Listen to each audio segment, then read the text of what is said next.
Futurists, Hollywood writers, and military experts spend countless hours dreaming up doomsday scenarios. Researchers and institutes around the world invest billions of dollars annually in the speculative sciences. What they've found is, dreaming up nightmarish visions of what mankind would do in the face of extraordinary peril isn't that hard. Just a quick glance at the news or the pages of history provides countless examples of destruction on an almost unthinkable scale. But what if the threat facing mankind came from someplace else? What if, in the not-too-distant future, an utterly alien civilization attacked our cities? The question really facing mankind isn't what exactly could happen, but how exactly could we survive?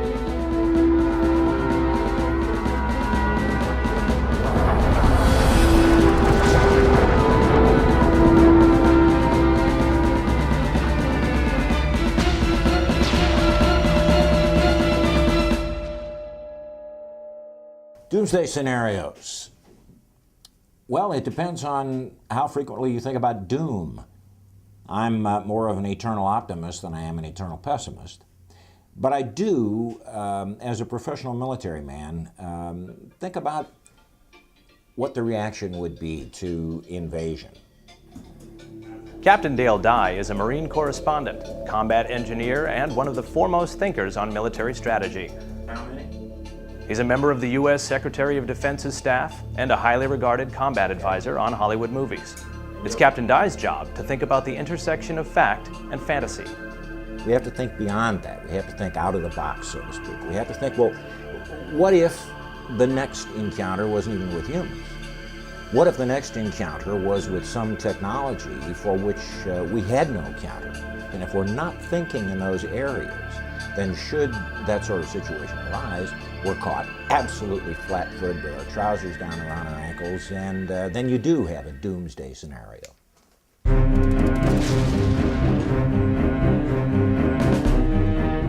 We prepare for disasters like earthquakes and things, but I think we're completely unprepared for an invasion by an alien species. To get a sense of how an invasion from the stars might unfold, some of our best thinkers say that mankind's own history offers the most important lens through which to explore the future. You can always relearn from history. Most of the time, history repeats itself. There's probably been outrageous invasions for thousands of years, but I think probably the ones that, in my mind, would be really stand out is the contact between Europeans and the Native Americans. Those Aboriginal societies encountered, tremendous decimation to their populations. Some folks postulate that upwards of 97% of the population was killed as a result of disease. I think that what occurs is potentially just sort of an inkling of the level of devastation. Any military encounter that has gone on and been historically recorded in the annals of mankind is useful potentially for the next encounter. Warfare is kind of a classroom. It's constantly an evolving process. We try to stay on the front edge of that knowledge curve as much as possible, but until we go to war, there's certain things that we won't know for sure until we can actually get into combat. One of the things we should do is not necessarily prepare for a repetition of those conflicts. We have to think beyond that.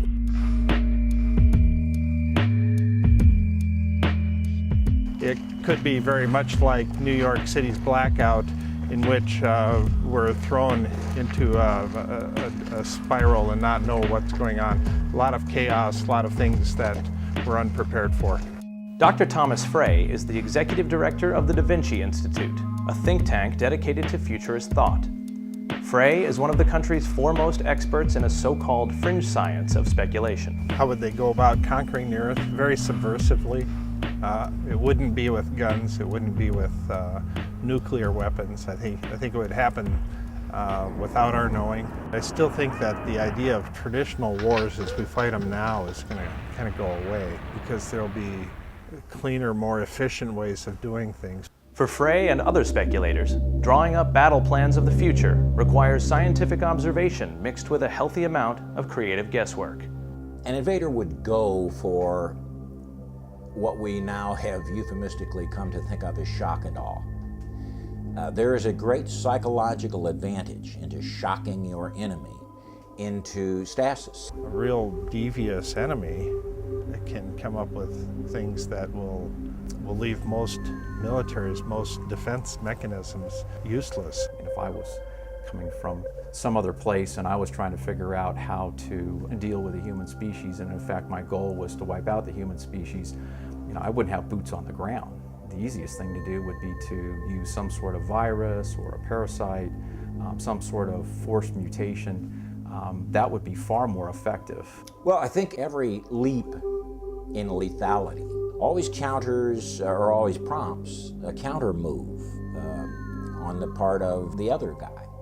As long as we can envision and invent ways to bring harm, someone will envision and invent ways to protect against that, and the beat goes on. An attack of unthinkable proportions. Man's greatest structures reduced to rubble in minutes. Our population decimated. Could we possibly survive?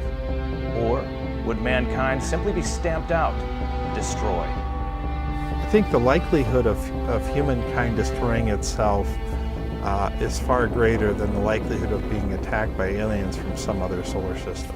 I'm fairly confident that humans will survive. Maybe a doomsday scenario, but I don't necessarily think it would end in doom. The human will to live, the human instinct to survive, I think will always overpower any threat, no matter how ferocious, how omnipotent.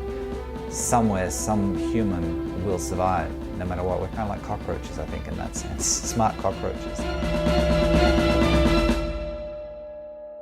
Coming up in part 2 of The Last Stand, retaliation.